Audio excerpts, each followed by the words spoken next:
Hello, and welcome to Stories from the View, a podcast from the Pleasant View Senior Center in East Longmeadow, Massachusetts.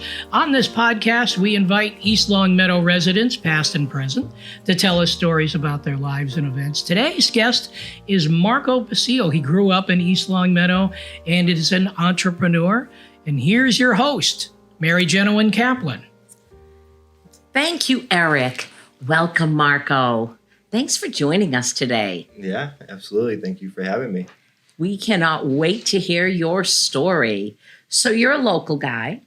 You grew up in East Longmeadow, played at sports and stuff, I'm guessing. Yes. Tell us a little bit about your childhood. Not, like I was born in a log cabin, but.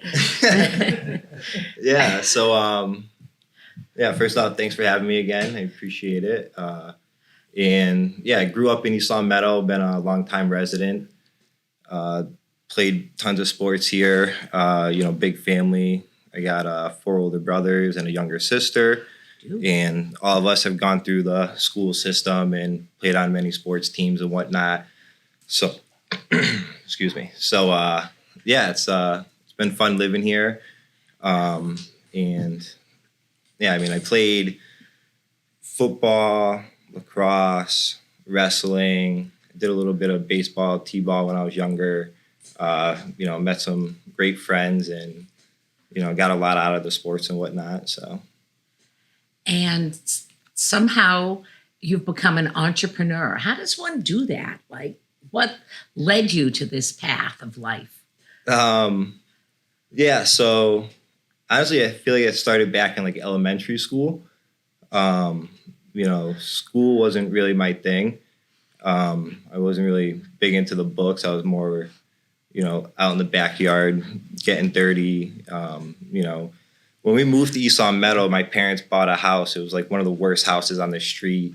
They were actually fishing in the pool in the backyard because it was a swamp back there. And we ended up gutting the whole house and redoing it all. So at an early age, I had a hammer in my hand and screwdriver and just tinkering around at the house and kind of just following my dad around and learning. And great life lessons. Yeah, a lot. I feel like a lot more kids need to do stuff like that, especially nowadays. I learned a lot doing that. And my father was in the union, local 999 construction laborer. And my mother was a stay-at-home mom at the time, and she started working at Big Y in the deli. And as we got older, then she went back to school and is now working for Bay State in the lab. And so didn't really come from much. I mean, we had enough to get by and stuff, and our parents did everything they could to give us a good life and take care of us and treat us on our birthdays and holidays and stuff like that, and definitely very appreciative of that. But there's definitely some struggles and whatnot growing up, and at a young age, I just didn't want to have to go through those struggles. In the future, with my family and whatnot, and not just my family. I felt being around other people, finances is a big issue, especially today, day and age. I just, at a young age, again, I just didn't want money to be an issue. I didn't want it to be a factor about what I wanted to do or whatnot, or in the future when I have kids, what I want to be able to provide for them and the lifestyle I want to be able to give them. So knowing that school wasn't really my thing at a young age, I was always thinking, what can I do to make some money and, build a business? And I always said I wanted to be my own boss. So I just always had that mindset. I remember going to Italy back in middle school, my first time ever going to Italy, and going on the streets. They had the markets, and there's prices out there, and we didn't really speak Italian. My mother does. She's straight off the boat. She came over here when she was 13. And going back over there and getting into that culture and seeing the way that they did things in that market, like I wanted something and it was a little pricey, and my mom was like, "Oh, don't speak English. If they hear you speak English, they're gonna jack the price up more." So, but over there, I learned about like bartering, and we haggled on the prices and stuff, and we got like deals and whatnot, and like kind of opened up my eyes to things about like like the price isn't just what it is, like. There's always negotiation. There's always wiggle room and things to like still get what you want in different ways, and not. I don't know. I guess like there are different ways to do things. Yeah.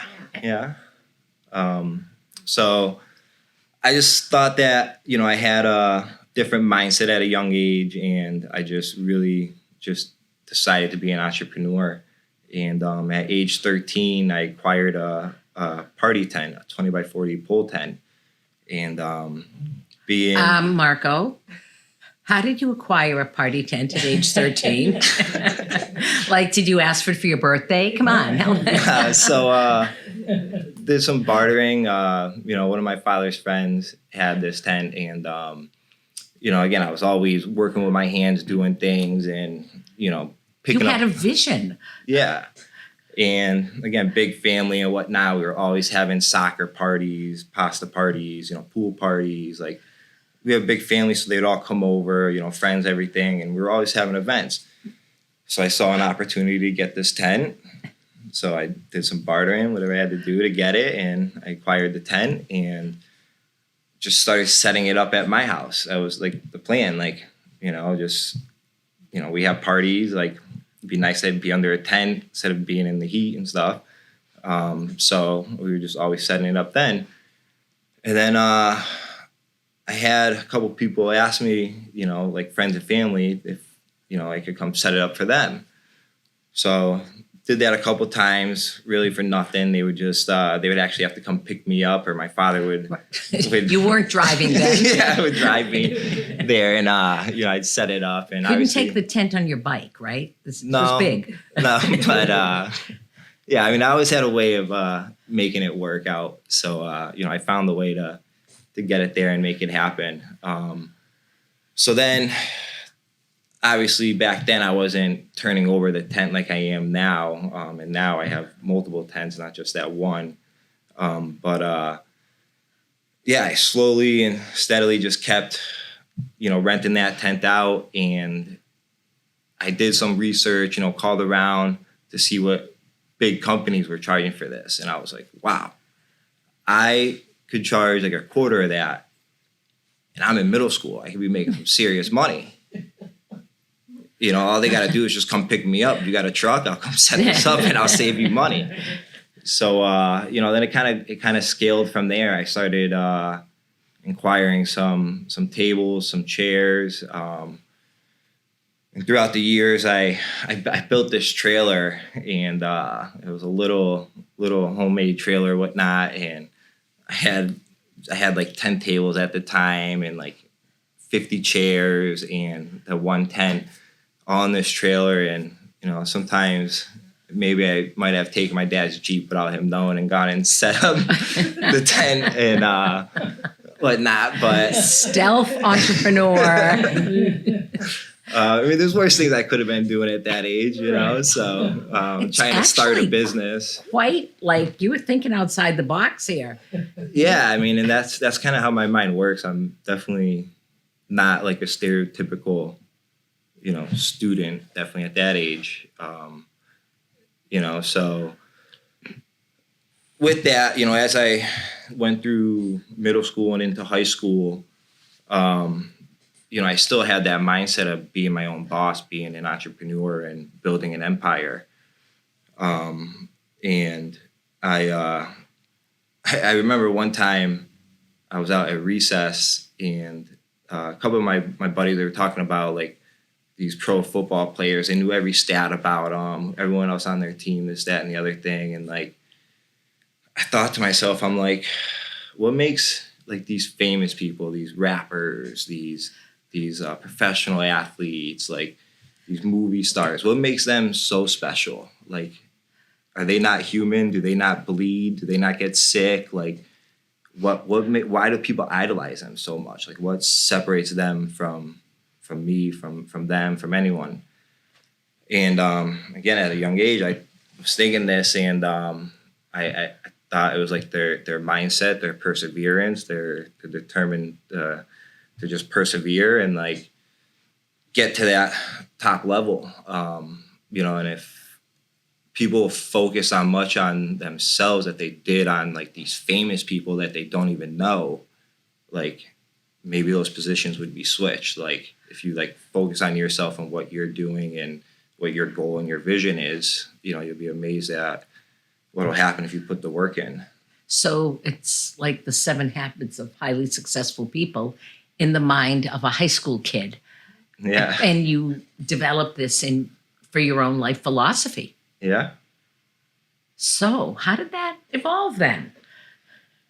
Yeah, I mean, again, just like my mother being an immigrant, my dad being in the union, being a laborer, just like that work ethic, that perseverance, the big family and kind of being the youngest boy and having to fight a lot of battles and, having 4 older brothers is definitely a challenge. Good training to keep up with them. Yeah. Yeah. I mean, I was always too trying to like help out around the house because I know it was a lot for my parents. I don't know why, but at a young age, I did have that like foresight and like thought like, how can I be less of a burden to my parents and like, how can I make it easier on them and, save them money or, help out around the house, like, again, like doing any of the landscaping around the house and whatnot. So I also own a landscaping company, Dreamscape Designs Landscaping. I started that going into my senior year of high school. Good. I wouldn't want you to only have one company when you were in high school. That's good. I'm glad you broke into 2. Yeah, so it's funny too.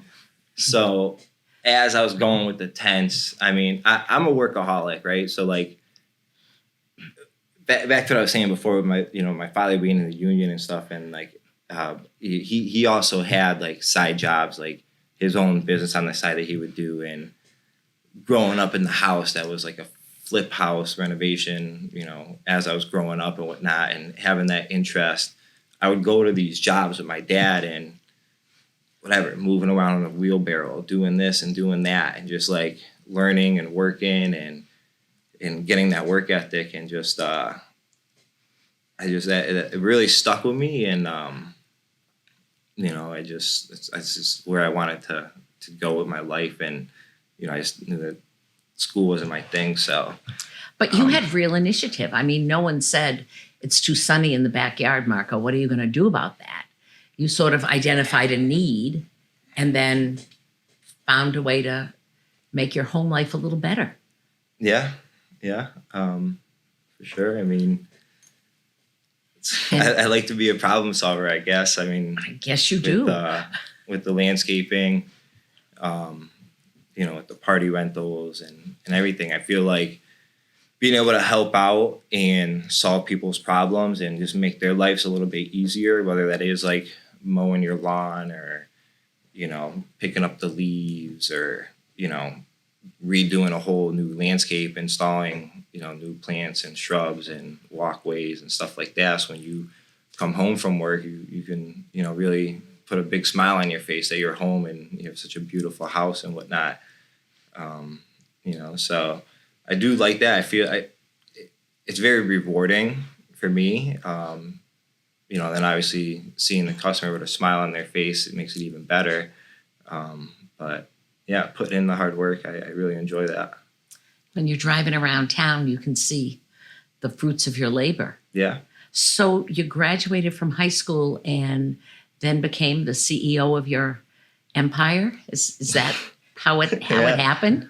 Yeah, I mean, I've always considered myself the CEO of the Empire. Back in, You were back in 18. middle school, but yeah. I mean, it really took off then. Really, when I like buckled down and really got serious about it. Obviously, Oh, well, you didn't have school in the way. exactly, And all the sports. So yeah, I mean, when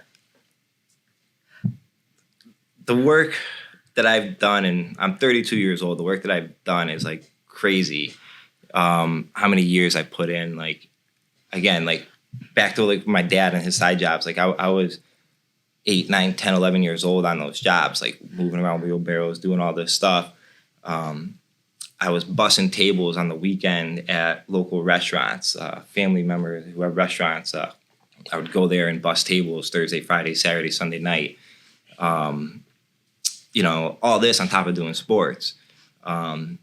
Starting my rent-a-tent, I also, before I did the landscaping, Dreamscape Designs, I made this business card. It said, MB, the handyman. If I can't do it, I know someone who can. And I was doing everything under the sun. I was installing car radios, detailing cars, the odd jobs, the landscaping, painting. And sometimes you don't know who to call. But if they called you, you could either do it or hook them up. Yeah. So, again, like I at that young age, I was already thinking like networking and working together with other businesses and whatnot, and passing referrals back and forth. So, again, being from a big family, we had a lot of connections, and I did know a lot of people that could help solve a lot of problems for my customers or whatnot. So, having that mindset and kind of just like one hand washes the other. So, then as came to like graduation and, my classmates are going off to college or going in the military and whatnot. And I'm planting my feet even harder in the ground here and setting up shop. I just kept driving and kept going, and just knew that I had this vision that I wanted to grow an empire, and I just really haven't let off the gas yet. So I think we last left at 1 tent, 10 tables, and 52 chairs. Tell us about the empire now. Where is it? What's the status, the profile? So now, as far as the tent rental company goes, I have 45 different tents from various sizes, from 10 by 10 all the way up to 40 by 100. Pretty much everything tent in between. Yeah, it's a good sized tent. I have hundreds and hundreds of tables, different sizes and shapes, thousands of chairs, different styles and colors, different tent accessories, inflatables, bounce houses, dunk tank, popcorn machine, grills. I'm sure I'm forgetting some other stuff, but it's definitely grown over the years. Do you have employees? Yes. Yeah. I'm glad you don't do this all, but I wouldn't be surprised if you could. I try to stay as lean as possible and as efficient as possible. So I do have a small crew. My summer help actually just went back. I had two guys that were helping me with the tents that just went back to college. But yeah, I definitely got a team behind me. I have with the landscaping, I got Roy and Kenneth that have been with me Roy's been with me a few years longer, probably about like 7 years now. And Kenneth, probably a cumulative of like 5 years now. There was a little gap in between, and then he came back. And then I have Kate in my office. She's my operations manager full time. And your social secretary. She helped book you for us today. Yeah, that was good. Kate does it all.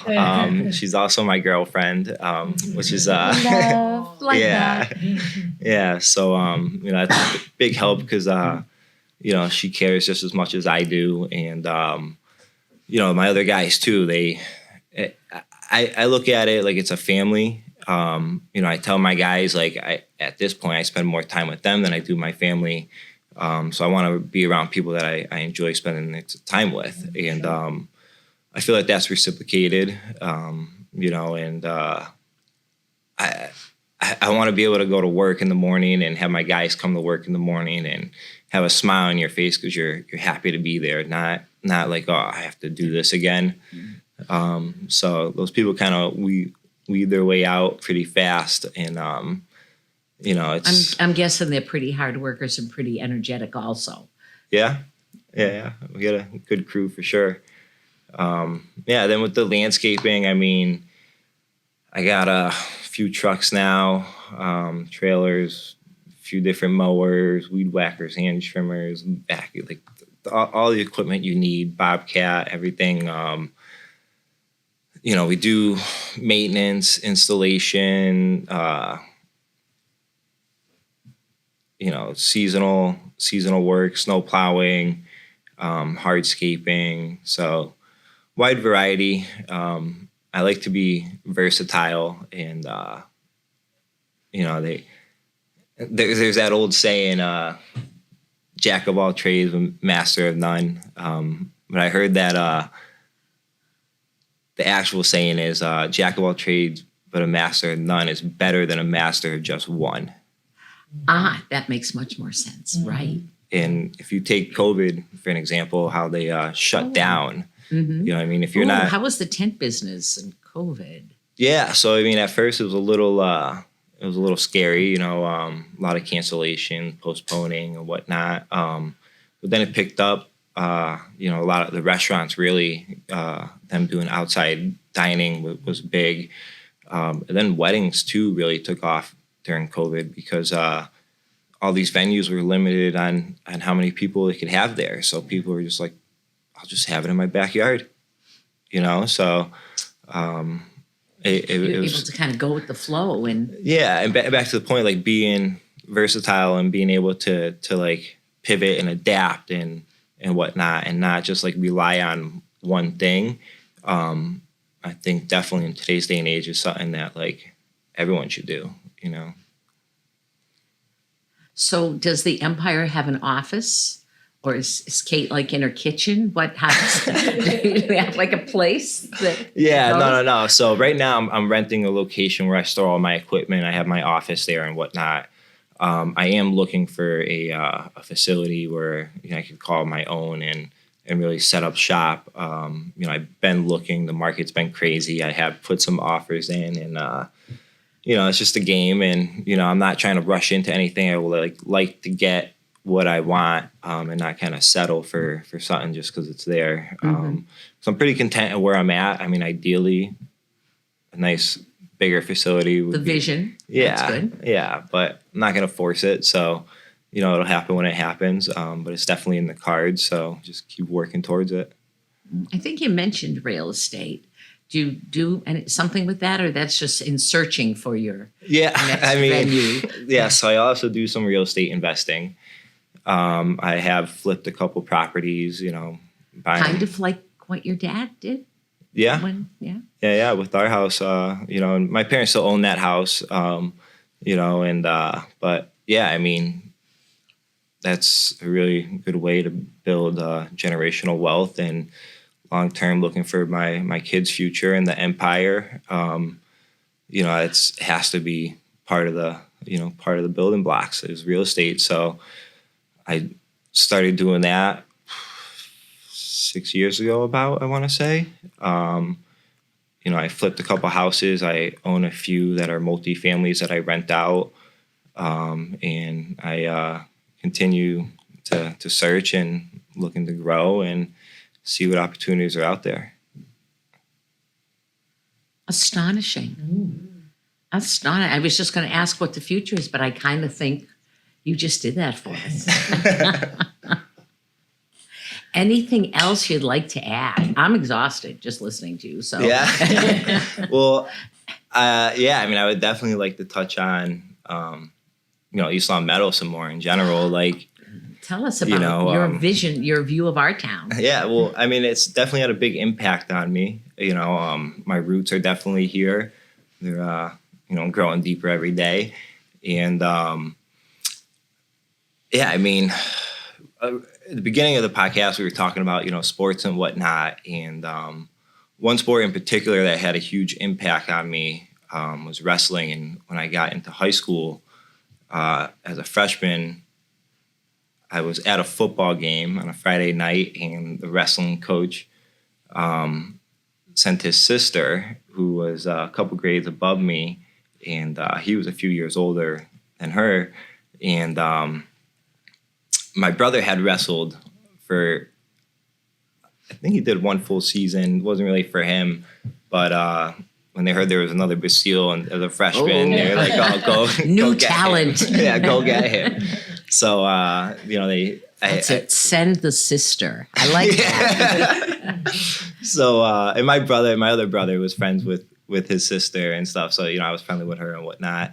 But yeah, so I got a couple of my guys were like, all right, let's go to this table and see what this is about. And they were kind of like challenging me and whatnot, like, oh, you can't do the practice and that. So of course we go and show up, and I kind of fell in love with the sport. And I think that's had a huge impact on me, and really, molding me and like my mindset and work ethic and whatnot. Having the foundation that I did, but then like having, the coaches from wrestling, and particularly Coach Graham, Steve Graham. I'm sure you guys know who he is. And he has done a podcast. Yeah, I was gonna say, and talked about how fulfilling that was. Yeah, and I guess, yeah, I mean, you already talked to him, so you can see it from his perspective. And, but I love hearing it from yours. Yeah, so being one of his students, he's had a huge impact on my life. And even till today, he's still like one of my mentors. I reach out to him for a lot of different things. And, having wrestling and that team of guys there, unlike other sports, right? Wrestling is a team sport, but it's also it's obviously individual, right? Right. You all don't jump in there; it's one-on-one. Yeah, so it's one-on-one on the mat when it's we're having a meet or a tournament. But obviously your team in the practice room is what makes you perform on the mat when it's just one-on-one, and. With other sports, soccer, basketball, football, there's, oh, he didn't pass me the ball, he didn't block for me, or this, that. And in wrestling, there's no excuses. Whether it's either you put in the work, you train, you did what you had to do, or you didn't, and it's going to show, when that whistle blows and you're on the mat and whose hand gets raised. So. Coach Graham too, I mean, he's just a business mogul, and like having him as an entrepreneur, not even, or just as a mentor, not even just as like a coach, but being at these tournaments in wrestling on a Saturday, we would be in a gym for like 12 hours. Oh. Okay. The longer you would win, or the better you do in the tournament, the longer you would stay in a tournament. We had a pretty good team. A lot of first place finishers when we'd go to tournaments, and we'd be there a long day. So it was kind of like a bittersweet thing. Sitting in a bleacher all day. It's a long Saturday, but if we went home early, obviously it didn't do too good. But the parents are cheering, but if it doesn't work out, maybe it's okay. But being in the bleachers, sitting next to Coach Graham, and being able to bend his ear and figure out like what he's doing with real estate, what he's doing with business, and how he's, grown as an individual, and like what he's been through and stuff. Again, it was just huge for me. It was a big impact. So much so that when I did graduate, I just kept wanting to be around that, and having my businesses in the winter. That my businesses are seasonal, landscaping and party rentals. We're not really doing much lawn mowing and setting up tents when it's snowing out. I mean, I do snow plowing, but that's if and when it snows. So being a busybody, I still wanted something to do every day to like get my energy out and whatnot. So I would go to wrestling practice and I would be like an assistant coach, volunteer. So right after I graduated, I started doing that. And, I did that for a few years. And then Coach Graham ended up stepping down after a long tenure and went out with a bang. We had Connor Humphreys, who broke all these records and whatnot. And, we had an awesome program. He ended up stepping away, and there's a little bit of a lull in the program for a couple of years. And then I ended up taking it over as head coach in 2017. And I was the head coach of the program for, I want to say like 4 or 5 years. Just a couple of years ago, I had passed over the reins to Ethan, or not Ethan, that's his son, Rob Johnson. But how wonderful for you to give back. That's a huge commitment. Yeah. I mean, that's big with me, is giving back. I feel like that karma, that energy and whatnot, like it might be cliche, but it's so true. Like if you do good things, like good things will happen to you, and again, that mindset, like if you're in that good mindset and you have those good thoughts and it would just like keep flowing like that. And like, you'll just want to do more good things. So yeah, it was definitely something I enjoyed doing and giving back and really trying to follow Coach Graham's footsteps, being a mentor to these younger kids and whatnot, and kind of passing on what he did for me. And really, after he had left, Coach Graham had left, there were talks about getting rid of the wrestling program. It's always been a tough sport to get kids to join. Wearing that singlet in high school, a lot of people don't want to do that. So it takes a special type of person. But when I had taken it over, and even when I was volunteering and whatnot, I kind of had the approach how I got approached, where going to the football games, going to the school lunches, and trying to recruit some kids, playing highlight videos, making band or flyers and whatnot, trying to educate the kids to get them to come out and grow the program back. Because again, thinking forward, right, wrestling did a lot for me, and I plan on having my own kids in the future. And they got to keep that program going. Yeah, if my kids so choose to wrestle, I want there to be a program here in East Long Meadow for them to wrestle and gain some life lessons from that, like I did. So I fought as much as I could to keep it going, and we had only realistically 2-3 kids that were like really committed to the program when they were talking about cutting it. And the end of that season, we had 12 kids. And then just this past season, there was 24 kids that had wrestled. Uh-huh. So it's back on its feet and running smooth. And, I'm happy with the coaches now that are running it and doing a great job. But yeah, I mean, I think giving back to the community is big. It's awesome. And, it's done a lot for me. So. Absolutely. And as a business owner, you did succession planning. You didn't just stop. You had someone to follow in your footsteps. With the wrestling. As a future. Yeah. The next coach. Yes. They were ready. So, it wasn't just, I'm done, moving on. Yeah. So, obviously after high school and I started getting more serious with the business and volunteering with wrestling, and then the businesses were growing, and I ended up taking over as the head coach. And as the businesses were growing and the wrestling program getting back on its feet and growing that, it was a lot to handle, so something had to give. And as passionate as I am about wrestling and giving back to the community, it doesn't really put food on my table. Mm-hmm. So, the paycheck that you do get as head coach is very minuscule in the scheme of how many hours you put in. But there's two coaches now who their kids were freshmen and sophomores. So I thought, well, they come to every practice, they're at every meet, every tournament. They're very involved. Like, perfect time to pass over the reins, and hopefully they could run it for a few years, and then find their successors. Yeah. Absolutely.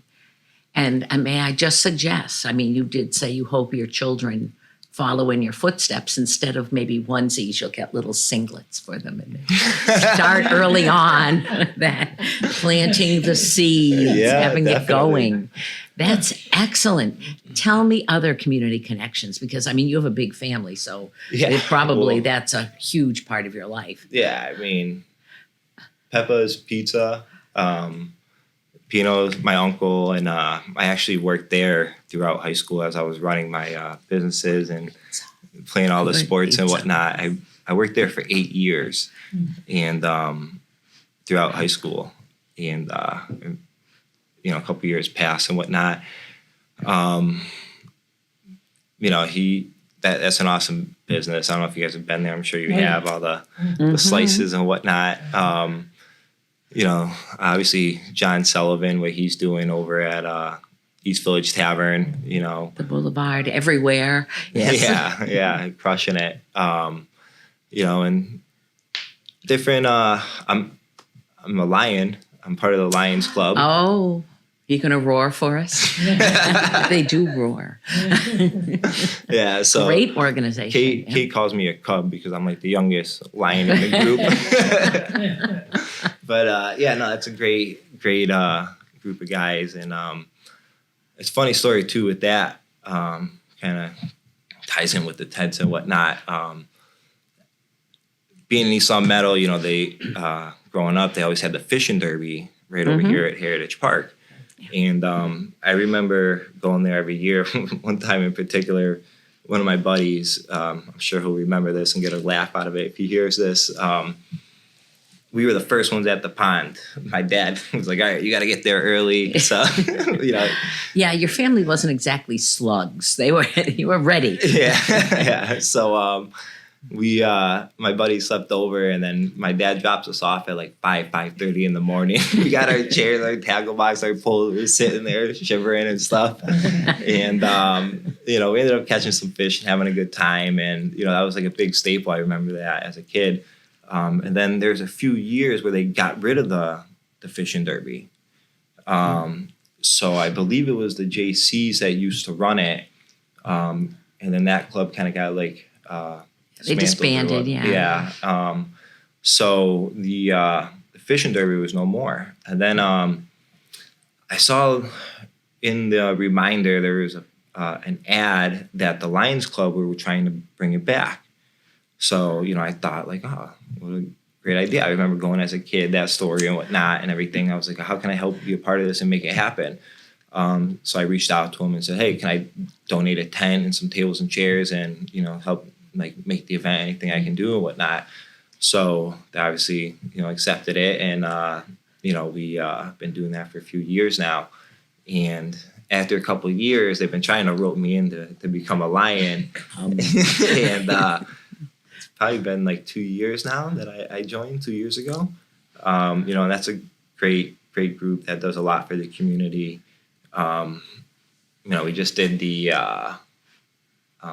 the lighted truck parade in December. With tree and all that? To do the tree lighting, dropping Santa off at the center for all the kids, and all the trucks get all decorated up and stuff. I thought that was pretty cool. And what else? The fishing derby. They do so many different events. They just had a golf event, and they support tons of different things. What else? You got the ECR5 that's here, East of the River Our Chamber of Commerce, absolutely. It's a great little networking group. Having that in town is pretty cool. The Rotary Club. There's tons of different groups and organizations in East Long Meadow that really help make the community shine and help each other out and make those connections and whatnot.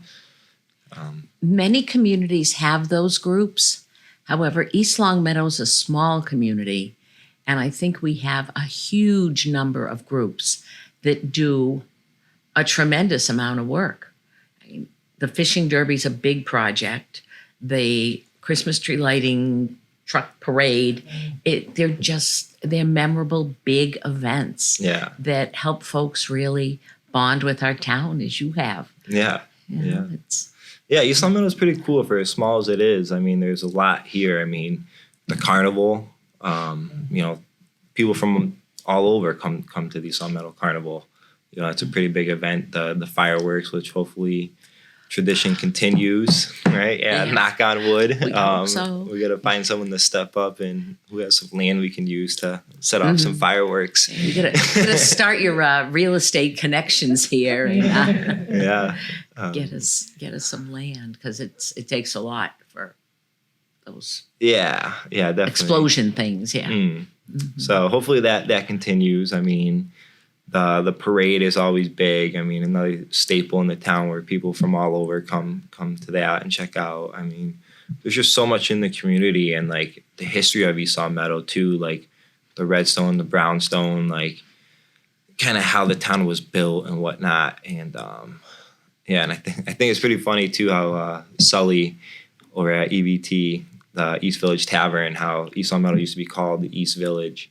And, I think Sully is awesome at that, is like doing his history and tying in like the old with the new and whatnot. And, it's pretty cool. Just again, like an example of like the community and how it is just involved in just like, I don't know, just a good place in general. Like just it's sort of your people. Principle of networking in different ways. Yeah. Keeping the connections up.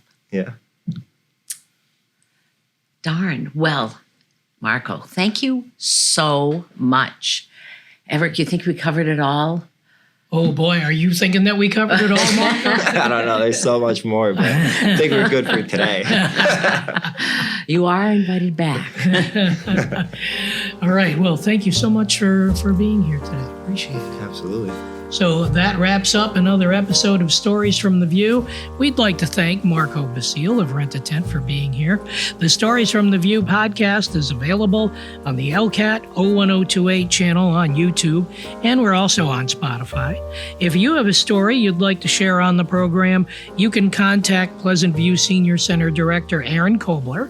You can stop by the Pleasant View Senior Center, or you can call Aaron at 413-525-5436, extension 1401, or you can send Aaron an email, aaron.kobler@eastlongmeadowma.gov. Thanks for listening, and we'll see you next time on Stories from the View.